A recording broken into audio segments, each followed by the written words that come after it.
Okay, so we left off on slide 36, talking about throughput.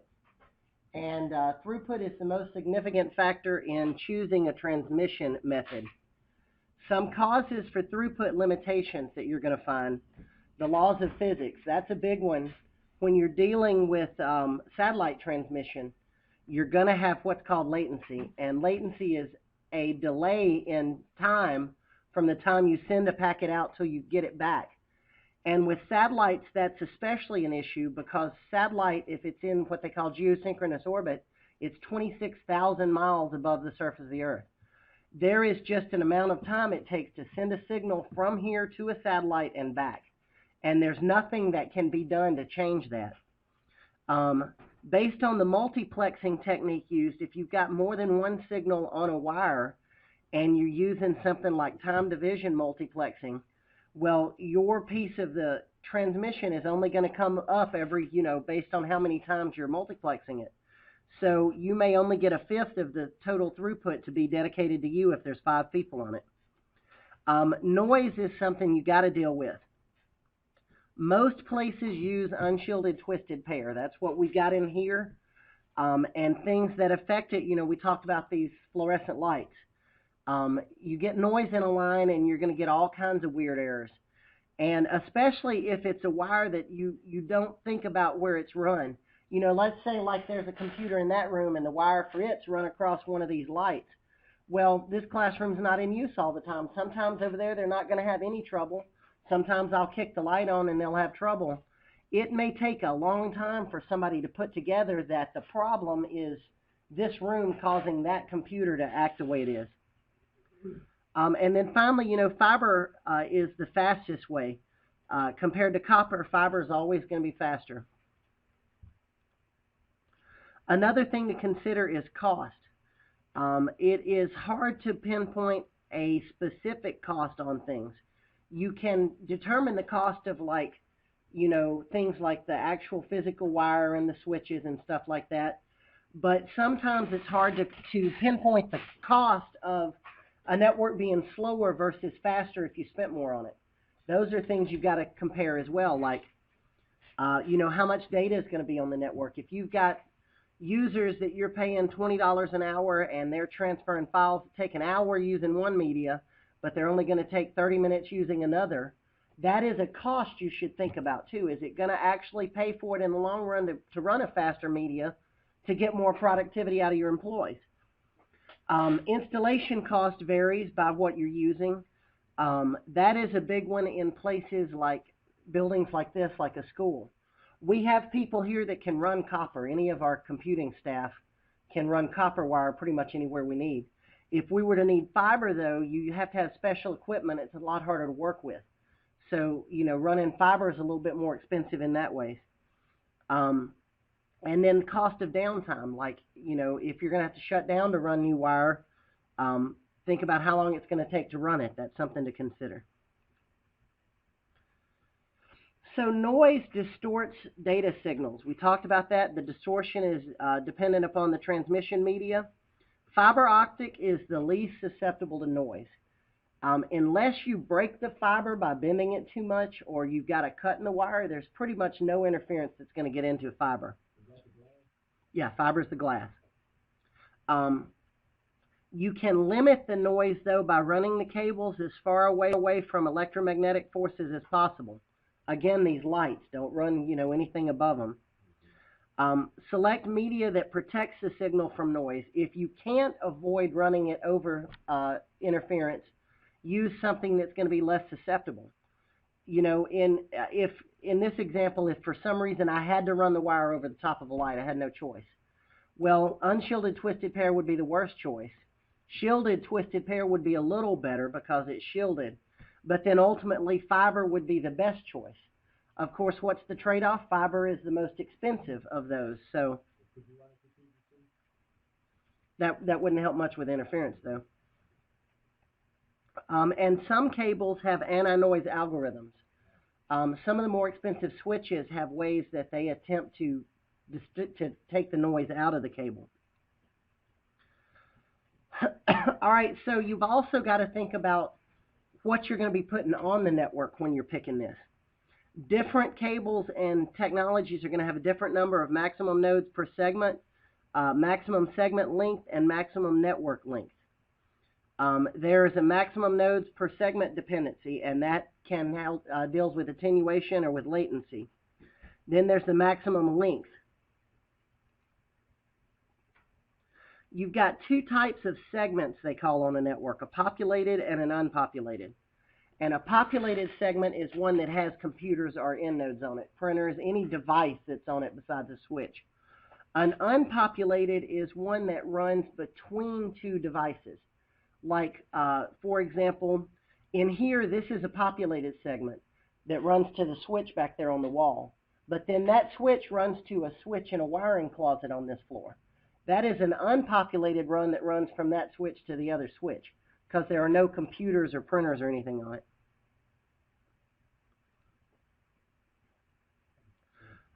Also, the type of connectors that are needed are something to consider. If you're running unshielded or shielded twisted pair, it uses those little RJ connectors that are cheap and pretty easy to get. They look like the big telephone connectors. Those are called RJ45s.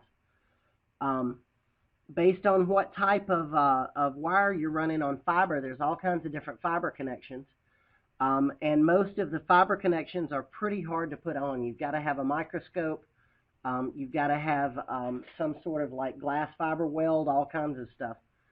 Even the chemical repair kits are hard to do. You've got to be real careful repairing the fiber. And you may need a media converter. And a media converter just changes the type of wire that you're running.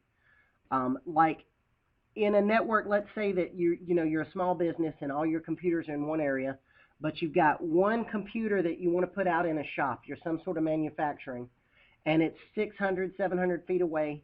Well, you might run unshielded twisted pair to everything on your network. But then for that one connection that's way out there, you're going to run a piece of fiber. So you get two media converters instead of buying a fiber switch. And you put that media converter on there and you run from the unshielded twisted pair into it. Then you run the fiber out to where you're going, and then the media converter at the other end goes back to unshielded twisted pair to run to your computer. Here's an example of a media converter. This one's a copper wire to fiber. Coax is another type of wire that you can use to run networking. And coax, we all are pretty familiar with it. Cable TV. How many of you have cable or direct TV or anything like that? You've got cable running in your house. How many of you have cable internet? See, y'all have got cable running just like this. Cable's got a sheath on it, and then there's a braided shielding. Then there's some PVC or Teflon insulation, and then in the middle of that in the middle of that cable is the conducting core. Cable has a pretty high noise resistance, which is an advantage over twisted pair cable. It's more expensive though. And there are hundreds of different specifications on different types of cable. And most of them start with RG, and that's just the rating on the cable. Like RG8, that's the big thick cable that you see running on a lot of the lines between the cable company. And then if it's a U after the number, that means it's rated for underground burial. Like the cable that you have in your house, a lot of that is 58 or 59. So there's just tons of different types of cable, and they all have different characteristics. Here, the ones that are for data usage are 6, 8, 58, and 59. And again, if we added a U to the end of these numbers, they'd all be for underground purposes. The back. Like if the 6 is an underground cable, it'd be an RG6U cable. So there are two different types of connectors that you might see on the end of a piece of cable. The F type is what most things use, like cable TV and things like that.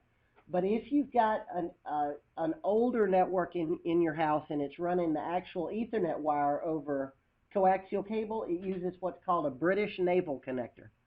And that's a BNC connector. And I have never been able to find why it's called a British naval connector. To my knowledge, it was not used by the British Navy for anything. But anyways, that's what BNC stands for. If you ever need to know. Um, and I've got one of those somewhere. I need to bring my little box of cables up, and I'll do that before the class is over, so y'all can see some of these connectors that aren't used as much anymore, but you kind of get an idea of what they look like. I don't know if it'll still be on the test for y'all, but on my test, they gave a picture of a connection and they wanted you to identify it. And specifically on mine, it was a fiber connection. There's a couple of different fiber connections we're going to learn about, like ST and SC, and they're a little bit different. Some are square and some are round. They gave me a picture of one and said, which one is this? So twisted pair is what by far most of the network is run off of. And twisted pair, you've got usually 4 pairs of wires. They're twisted together so that crosstalk is almost eliminated. There's less interference by the wires being twisted like that. And the actual, how they're twisted, the number of twists determines the category of wire. Like you've heard people say Cat 3 wire, Cat 5, or 5E or 6. The different twists tell what the category is. And the higher the category, generally, the higher transmission rate you can get off of it. In the old days, it was all Cat 3, and Cat 3 is actually what telephone used. And that was run in buildings already. Commercial buildings had Cat 3 all over them. And original Ethernet networks only used 4 of the 8 wires in the cable. So what you would do is, like, you would have one Cat 5 cable run into each office in your building, but you'd have one internet port out of that or one Ethernet port, and you could still have 2 phone lines. They'd run them all in the same cable, and then in the little boxes on the wall, like this one up front, they'd split the cable off, and the 2 that were used for a phone would go to one plug, and the 4 used for the network would go to the other one. So it was cutting down on, you know, how much wire they had to run. But then we decided we wanted faster networks. Cat 3 can only run 10 megabit, which is slow by today's standards. Most of us have got faster internet than, you know, just 10 megabit. So they had to rerun all the wire. And that got expensive because you have to go in, you know, and pull wire through the building. And somewhere I read they estimate that it's about 10 times more expensive to rerun wire than new construction, because it takes so much to pull all that down. And think about old commercial buildings. You know, asbestos is a big thing. You may have to run everybody out and get an asbestos permit before you can run wire in a building. That's why wireless has taken off in a lot of places too, because it was cheaper to do wireless than to rerun all of this wire. Yes. Well, not so much anymore, but originally, yes. I don't even know if you can still buy Cat 3. I'm sure you probably can, but it's not a standard thing. Yeah, even phones now, I mean, you can still find Cat 3 to run for telephone purposes. Most places, though, just buy one type of wire. So, like, even the phones in this building are run on Cat 5 wire. Because it's above the standard, it'll handle it just fine. So the more twists per foot, the more resistance to crosstalk, the more expensive. The twist ratio is the twist per meter or foot. And the high twist ratio gives greater attenuation. There are hundreds of different types of twisted pair. It's measured by the twist ratio, the number of wire pairs, the copper grade, the shielding type, is it shielded or unshielded, the material used to shield it. That becomes important in some of these buildings, because old original wire used a type of covering called plenum. And plenum was cheaper than PVC, but plenum gives off a noxious odor when it's burned. I think I'm right on that. We better look at the slides and see. One gives off an odor and one doesn't. I think it's plenum that gives off the odor. Well, it's poisonous. In a lot of industrial buildings, the return air for the air conditioning unit is actually just in the drop ceiling. So it is against fire code to run that type of wire in buildings that use return air up in, is it plenum? You should know this. I'm gonna have to check. I don't know. I may be telling y'all wrong, but anyways, you can't run it up in the return air of the building because it makes a poisonous gas when it burns. So you have to use this other type of wire if it's return air inside of your ceiling. Y'all all know what I'm talking about when I say drop ceiling, right? Yeah, that's just the, the ceiling up here. Yeah, this is a drop ceiling. So the wiring standard that you use to wire a building is the EIA TIA 568, and we'll look at that in a minute. Common types of twisted pair are 3, 5, 5E, 6, a 6A, and now that we're trying to push even faster networks, category 7 wire. 5 or higher is used for most lands. So twisted pair has a lot of advantages. It's cheap, it's flexible, it's fairly easy to install. The fact that it's really flexible makes a lot of difference in installing it in buildings where there's already wiring. Because like they make a device you can put the end of the cable on, and like let's say I needed to run another wire in this port up here in the front. I can take this device and put the wire in it and push it up through the wall. And since this is really flexible cable, it can, without having to tear the wall down, I can usually get a wire pushed up through it. And it accommodates several topologies. So the two big categories are shielded and unshielded. Shielded twisted pair, if you see here, each of the wires are shielded. Each twist has its own full shielding, and then there's shielding on the outside. That helps it to not be as susceptible to noise, and you can ground it. And you use this in a secure installation, and the reason is unshielded twisted pair, you're sending electric signals across a piece of copper. There is a device that is made that can go near a cable and read the data off the cable. And that is something that if you're in a secure installation could be a problem. Somebody can read the data off the cables with this device without actually having to hook anything to the network. So the shielding makes it a lot harder for that to be read. Unshielded is far less expensive though, and for most installations, unshielded is just fine.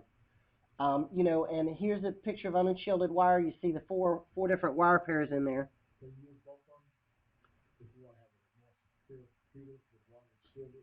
Yeah, you can mix it. So they transmit at the same rates. They both use RJ45 jacks, which, I said that's the big telephone jack. A standard telephone is an RJ11, so they are basically the same thing, just different sizes. Yeah, an Ethernet jack, that is an RJ45. So STP is more noise resistant. Both have a maximum segment length of 100 meters. So terminating a twisted pair cable, you might have a patch cable, and that is a relatively short cable. And let me see if I've got one back here.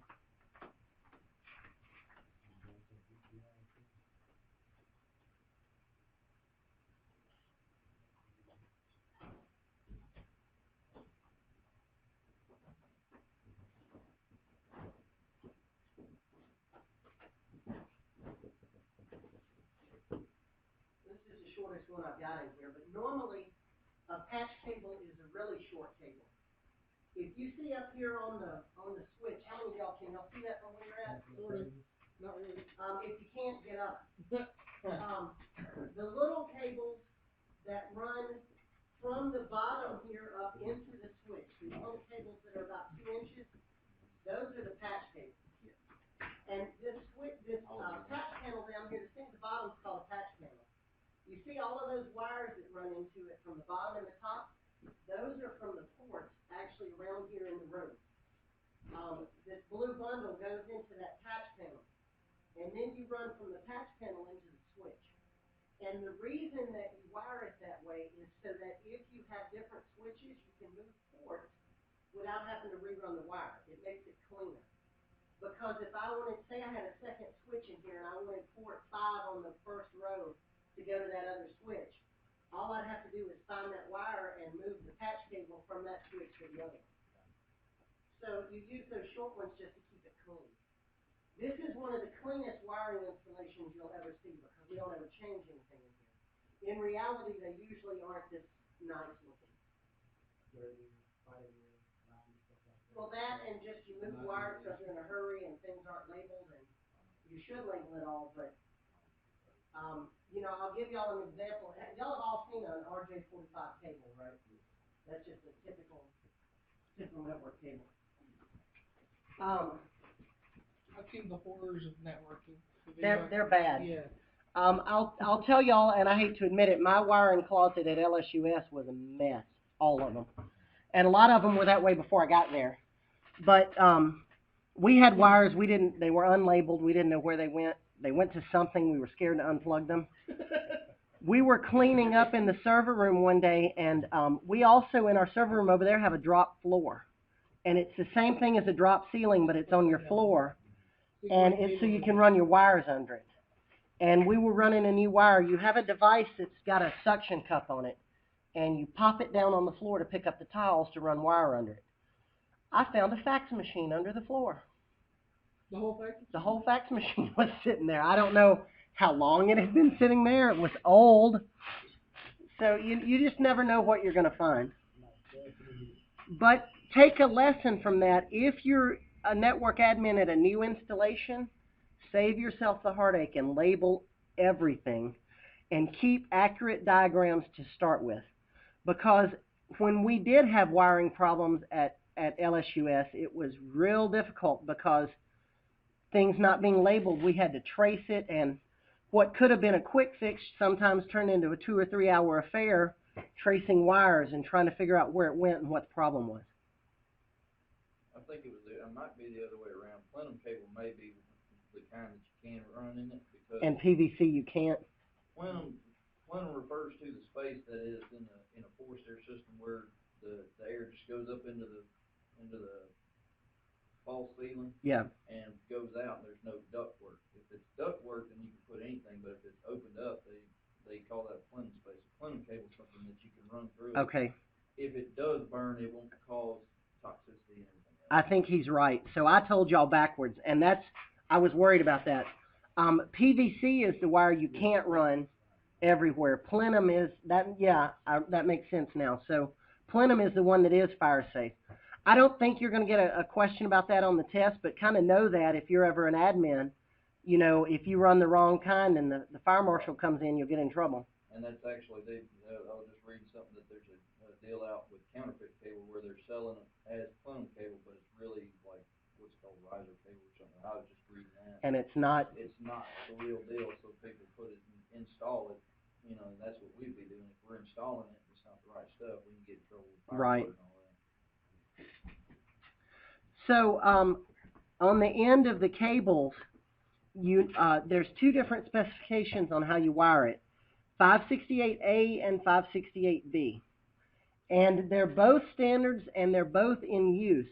There's really not an advantage of one over the other, but it is important that you pick a standard for your building and stay with it.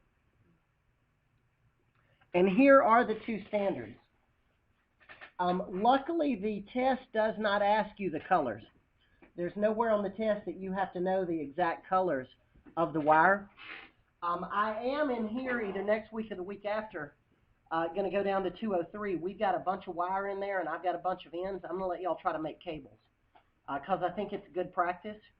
This is one of the things I absolutely hate about networking, and I'll tell y'all why. I'm colorblind, and the brown and the orange wires look the same color to me.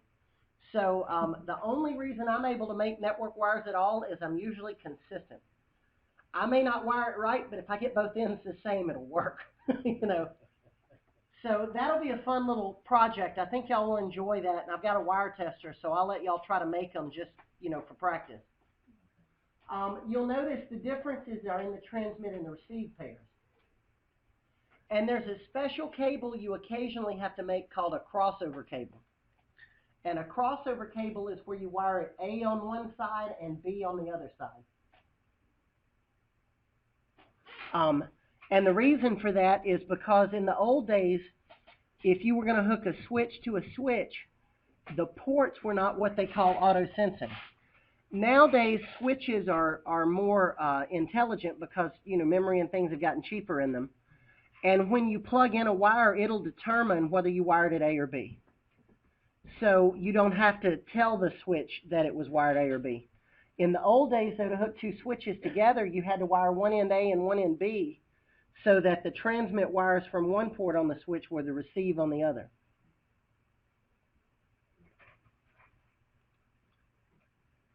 So here they're showing making a crossover cable. The transmit and receivers are reversed. So you wire one side A and one side B. A straight through cable is a special type of cable. Unless y'all do a lot of Cisco stuff, you'll probably not ever do a straight through cable. In a straight through, you wire 1 to 1, 2 to 2, 3 to 3. They're wired identical. And then there's one more type of cable, and they don't talk about it in here, but a rollover cable. And a rollover cable is the exact opposite of a straight through. 1 goes to 8, 2 goes to 7, and so forth. You literally roll the cable over. And that also is for very specific Cisco or, you know, switching, routing and switching things. So some of the tools you need, a wire cutter, a stripper, and a crimping tool. After you make a cable, you can verify that you're able to transmit and receive with it. If you don't have any tools to verify it, plug it in and see if it works. But if you do a lot of this, you're going to find that getting the cables, getting the testers is worthwhile. And they're not that expensive now. They should be part of your network toolkit. If you're in a job where you're making cables on a regular basis, make your boss buy you one of these little $50 testers, because it'll tell you that everything's wired right, and if it's wired wrong, it'll tell you which wires are wired wrong. Fiber optic is a little bit harder to work with. It's a glass fiber at the center, that's the core. It might be plastic based off what type of fiber it is. And they use either a laser or an LED light to send the signal through. And fiber has what is called cladding. And the cladding is the glass that surrounds the actual fiber. And it has a different density than the actual piece of fiber in the middle. And the cladding is what reflects the light back in the piece of fiber. That's also what allows the fiber to bend. If it weren't for cladding, then you would never be able to bend the fiber because the light would never refract around a curve. And nowadays, the fiber is made in a way that, for the most part, you can't bend it too much.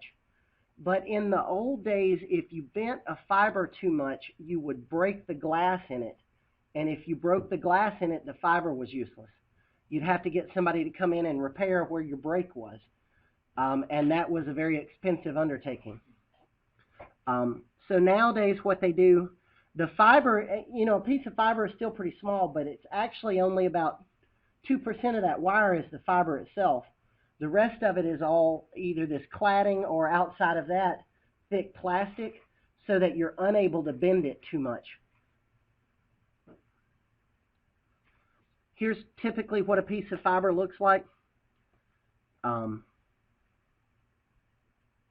This one's got several fibers in one cable, you'll see, which that's common.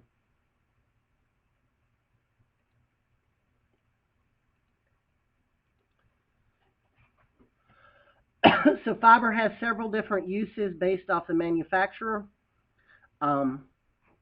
You'll see fiber runs. This is the type of wire that you can do the absolute longest runs on. And you're going to see in a minute that there's some maximum lengths for fibers. But there's also ways that you can do things with fiber where you can get around those lengths. Like, for example, what connects us in the United States to a lot of the other countries is transatlantic fiber.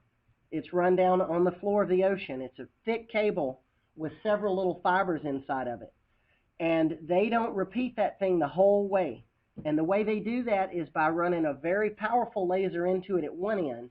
And even though the signal attenuates the whole run, by the time it gets to the other end, it's still readable. So then, you know, they'll have one reader on the other end and a very powerful laser going through the other fiber. No, they've got really thick cable. It's real thick cable so that it won't crack. Um, the cable, you know, the actual fiber in it is no bigger than what you just saw there. But I remember reading somewhere that cable is actually like 2 foot wide. Most of it is just plastic. And that is so that, you know, nothing snags on it, a fish doesn't eat through it, anything like that. Because, you know, a repair on a cable like that, imagine the cost. Not only, you know, the cost of repairing the actual fiber, but you're going to have to send a diver down to pull it up to a ship to fix it, all of this stuff. But there are several of those. There's a Wikipedia page. If you just look up transatlantic cable, it'll show you some of the different fibers that are run. Do what now?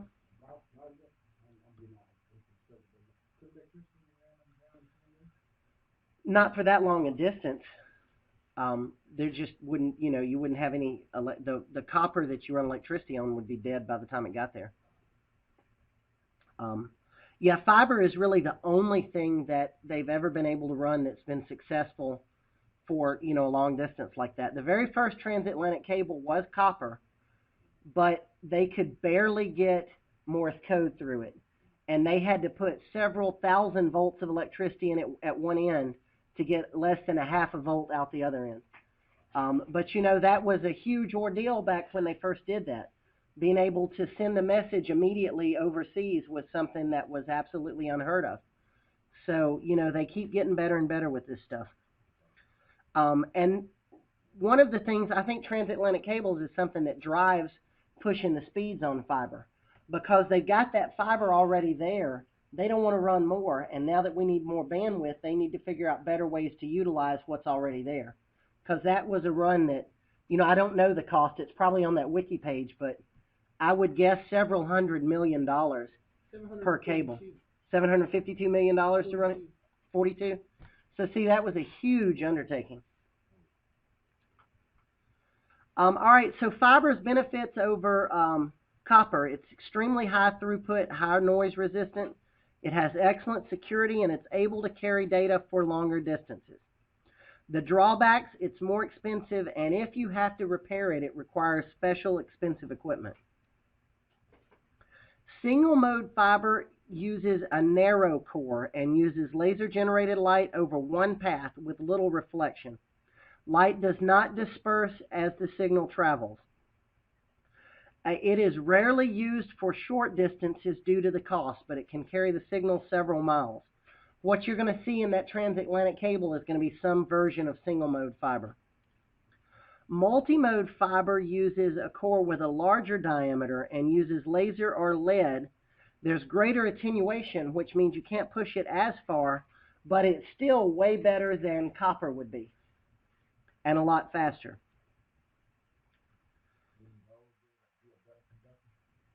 Do what? A gold wire? You can't have, well, fiber's light, so there's no copper in fiber. Fiber is just light waves and glass. You couldn't put gold in a fiber connection because it's just light. So here, if you're going to do both types of fiber, like multi-mode and single mode, you have to have a fiber-to-fiber converter, just like you would if you were running copper to fiber. So here's their example of that. In some installations, you might have a serial cable used.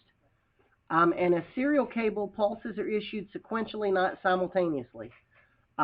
Serial uses what's called RS-232, and the only places you really see serial connections in networking is connecting two routers together.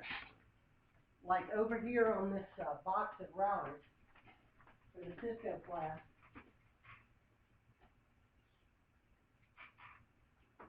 naturally all the cables are missing from them.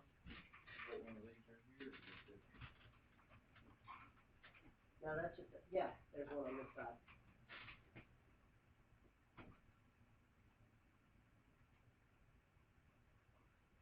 This is a serial cable connection. for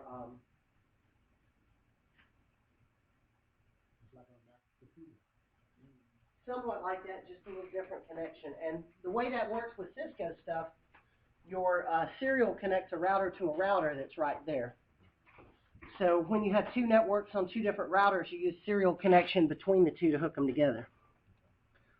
So because networking is something that is used all the time in places now, there is a way to wire a building that uses what's called structured cabling.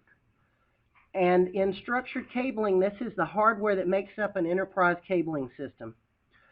It is the 568 commercial building wiring standard. And the way it works, you have telecommunications closets.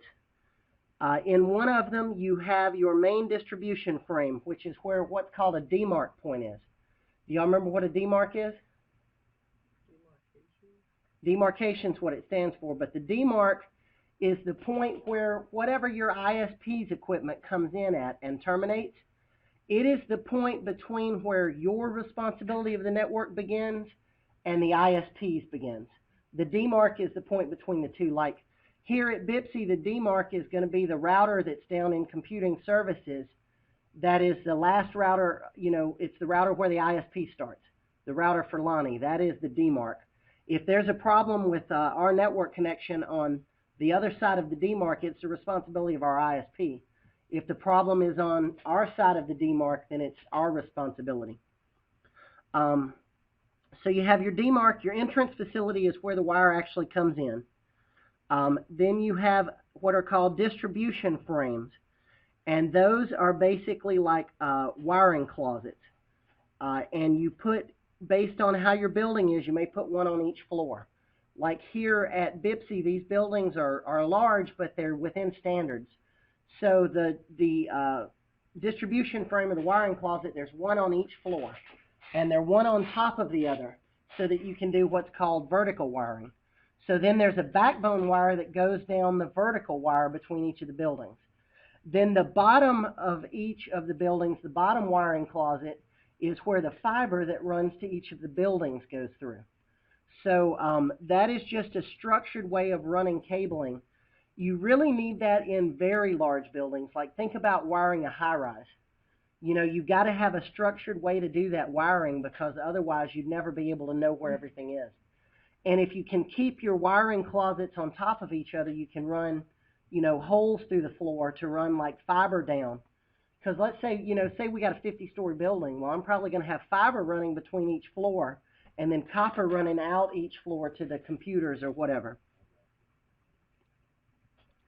So your components: an entrance facility, the main distribution frame, cross-connect, an IDF, which is intermediate distribution frame. The backbone wiring, remember the backbone is what runs either, like in here you could have backbone that runs down between the floors, but you've also got backbone as far as like running between the buildings. And then your horizontal wiring in your work area. Horizontal is the wire that goes out to the actual rooms. Vertical would be, running down between the backbone.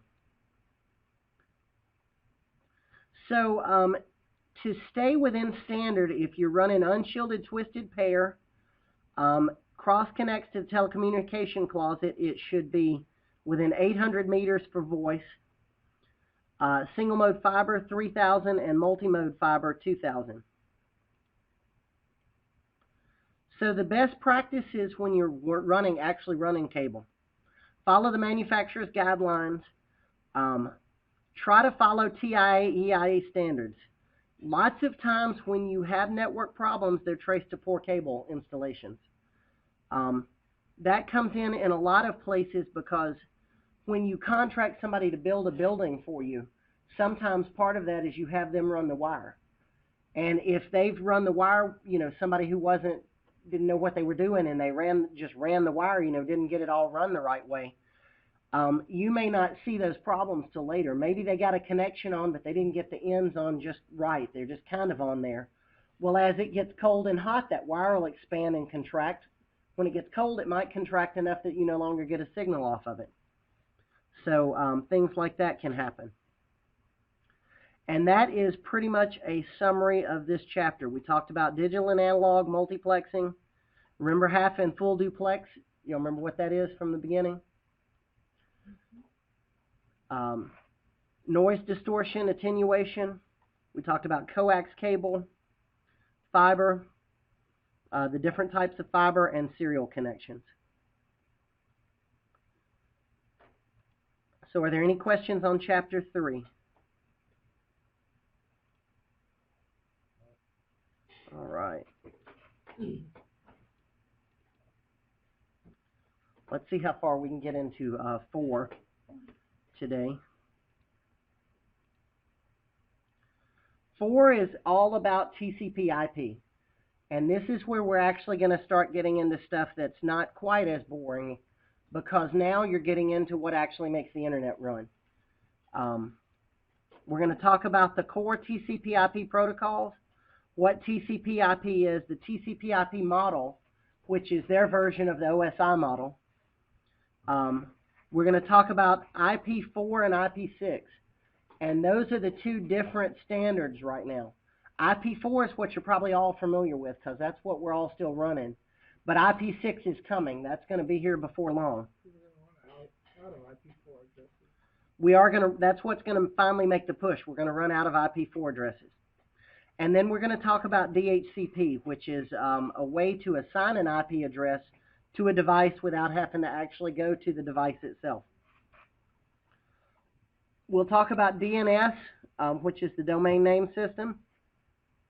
We're going to identify some well-known ports, which that's one of those areas that I'm going to tell you you're going to get a question on the test on, but I don't know what. There's a list of about 20 different ports when we talk about ports, and you're probably going to see one of them. I just don't know which one you'll see on your test. And we'll talk about application layer TCP/IP. So TCP/IP actually stands for Transmission Control Protocol, Internet Protocol. But you'll often hear it referred to as just IP or TCP/IP. And that happens in the industry, and I notice I do it a lot. So y'all are going to hear me say IP, you'll hear me say TCP, you'll hear me say TCP/IP. Based off what we're talking about, we may be talking about the same thing. So the sub-protocols are TCP, IP, UDP, and ARP, and we'll talk about each of those individually. But TCP/IP came into existence in the 60s with what was called ARPANET. And the whole idea behind it was to build a network that could withstand a nuclear strike. This is when computers were starting to be connected to other computers. And what the Department of Defense wanted was a network that if one city was bombed on, the other cities could still communicate with each other, because the network would learn that one path was down and would learn how to rebuild itself. So that's where the internet as we know today actually came from. So TCP/IP is open in nature. That's one of the things that made it be adopted. It is an open source protocol. That means you don't have to pay to use it. If you build a device and you want to put TCP/IP into it, you can do it. You don't have to license it from anybody. That is also one of the reasons that I think the internet runs on TCP/IP and not on a protocol called IPX/SPX. Which, do any of y'all know that, what I'm talking about with that one? IPX/SPX is an old protocol developed by Novell. And there was a point in time when Novell servers way outweighed Windows servers on networks. And IPX/SPX is routable, and it's actually a little more efficient at routing than TCP/IP is. But IPX/SPX was closed source. If you wanted to use it, you had to pay Novell to use it. So all these other companies said, we're not going to pay Novell. We're going to use this slightly less efficient protocol and call it good. And that kind of made the internet the way it is. It's all, IP, because Novell wanted to charge people to use it. And it was to Novell's demise, because now even the new version of NetWare uses TCP/IP. They don't use their own protocol anymore. So what makes IP so advantageous? It's also flexible. It runs on virtually anything. Because it is a standard, it doesn't matter what operating system you're using. Normally when you go to a web page, like when you go to google.com, you're on a Windows machine, you're most likely connecting to a Linux machine. Most of Google stuff runs on Linux or runs on Chrome OS, their own operating system. But because it's TCP/IP, it doesn't matter. You can connect to a Mac or whatever. It's a standard, and all the machines talk the same language. And then what really made the internet the way it is that it's routable. You have addressing information so that networks can connect to other networks. And that's what made the internet possible. So the TCP/IP model has 4 layers, where the OSI, had 7. We have application, transport, internet, and the network layer, which also the network layer is called the link layer. If you just want to compare the two, this is what they look like together. Application is the top 3 layers of the OSI model. Transport is transport. The internet layer is the network layer. And then the network access layer, or the link layer, is the data link and physical layer from the OSI.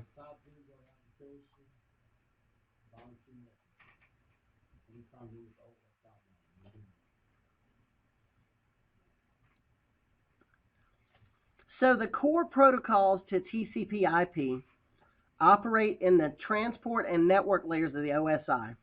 They provide the basic services to the other layers. The 2 most significant are TCP and IP. TCP stands for Transmission Control Protocol. That provides reliable data delivery services. It is connection-oriented. Now remember when we talked about those, what the difference is in connection-oriented and connectionless? So what's another term for connection-oriented?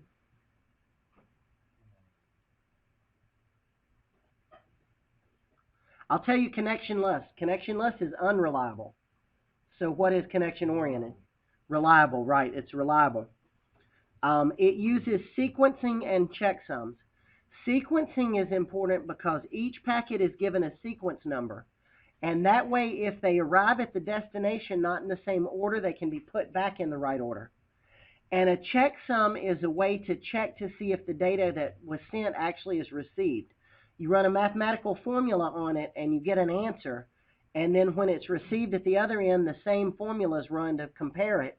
And if the formula gives the same answer in that same field in both, then it's assumed the data got there okay.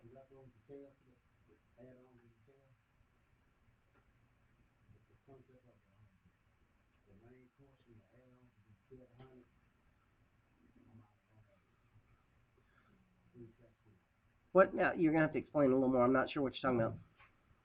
Well, you basically saying read the IP and read information, make sure everything lined up correctly, right? The sequence number, right? The sequence number is what added on as it's going through the process of OSI? Yes, that is one of the fields adds a sequence number to it. Yeah, and then you'll see as we get a little more into it where that is. Well, right here. You've got your source and destination port and then a sequence number. Then the data down here, now remember this data is going to eventually have what else in it? The data is eventually going to get MAC address information in it because we're going down the protocol level. Sliding window size, we'll talk more about what those are. Here's the checksum we talked about. So you won't actually need to know this part for the Network Plus cert, but kind of be aware of this. Make sure you understand what all of these are, because this is stuff you will use in other classes as we continue to develop your knowledge of networking.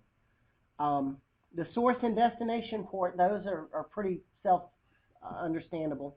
The sequence number is the sequence. An acknowledgement confirms the receipt. The header length tells how long it's going to be. There is a reserve field that's not in use. Then there's some flags, and we'll talk about those flags when we talk about three-way handshake. There's a sliding window size, and that is a way that you can add efficiency to TCP because the size can change as data is being transmitted. If there's more and more errors from a larger window size, the sliding window field allows us to shrink the size so that you're not sending data retransmits as much. Then the checksum, which is our check. An urgent pointer, that means that the field has urgent data in it. That deals with like QoS, and we'll talk more about that later. and then data at the bottom. So here they're just showing more like this is an actual packet on the network, what it would look like. TCP uses 3 segments to establish a connection, and this is that 3-way handshake. Computer A issues a message to B that sends a segment with a sync bit set. Computer B receives the message and sends back an acknowledgement, an ACK, and a sync field, which is its random check. Then computer A sends an acknowledgement back to computer B and sends the sync back to computer B with the original number. At that point, finally, a connection is established. So now that a connection is established, I send all the data I've got to send, and when I'm done, I send a finalize flag, or a final flag, and that says I'm done sending, break down the connection. So here they're just showing it graphically. Number 1, a request for a connection. Number 2, a response. And then 3, I've got a connection established. UDP, on the other hand, is user datagram protocol. It provides unreliable connection, which again, I've said don't think unreliable means it's not used. UDP is used by a lot of things. Unreliable means it's connectionless. That also means what? No.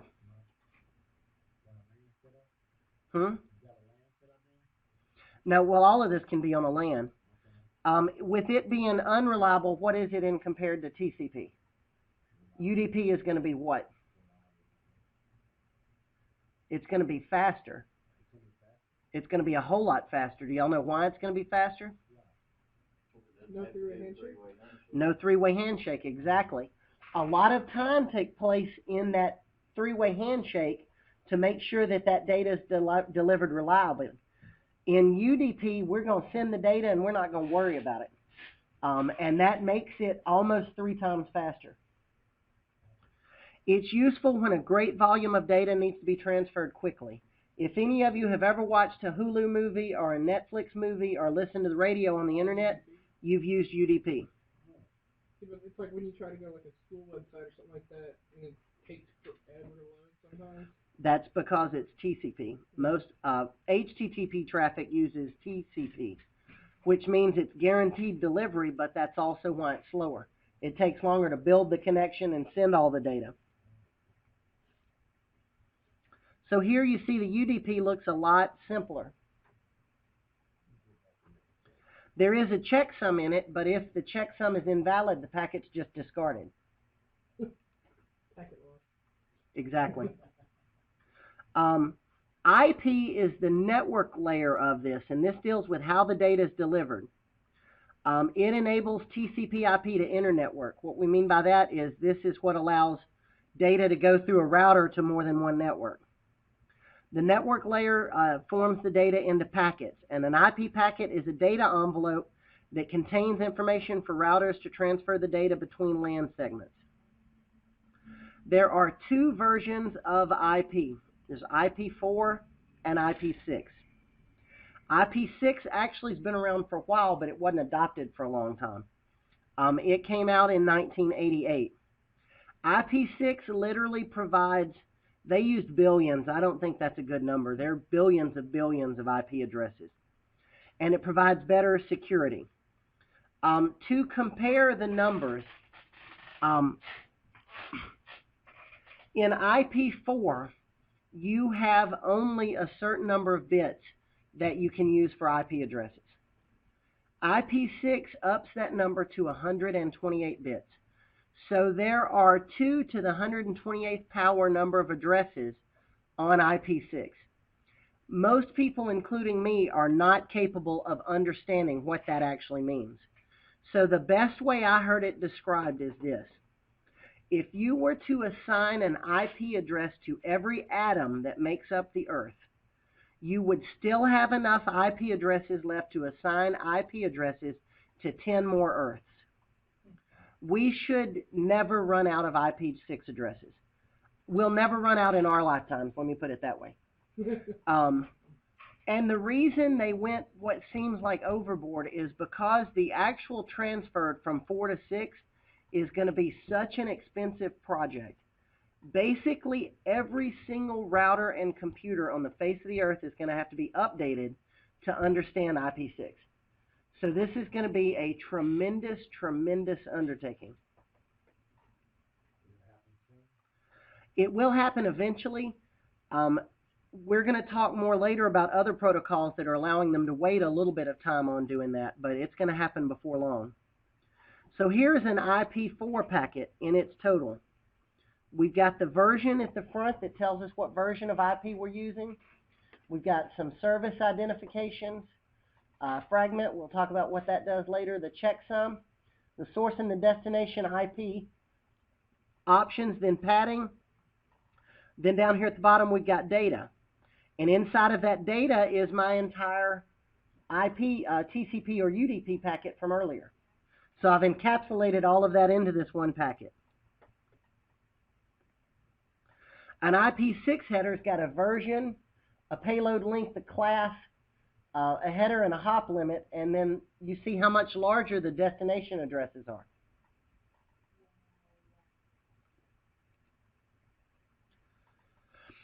So we are about out of time. I'm going to stop on number 22. We'll pick up with IGMP next time. That's Internet Group Management Protocol. And that is a special type of packet you can send out that will return information so that you know if another host on another computer is alive. How many of you have ever used the command ping? Ping uses IGMP, so we'll talk about that later. Do y'all have any questions up to where we're at right now?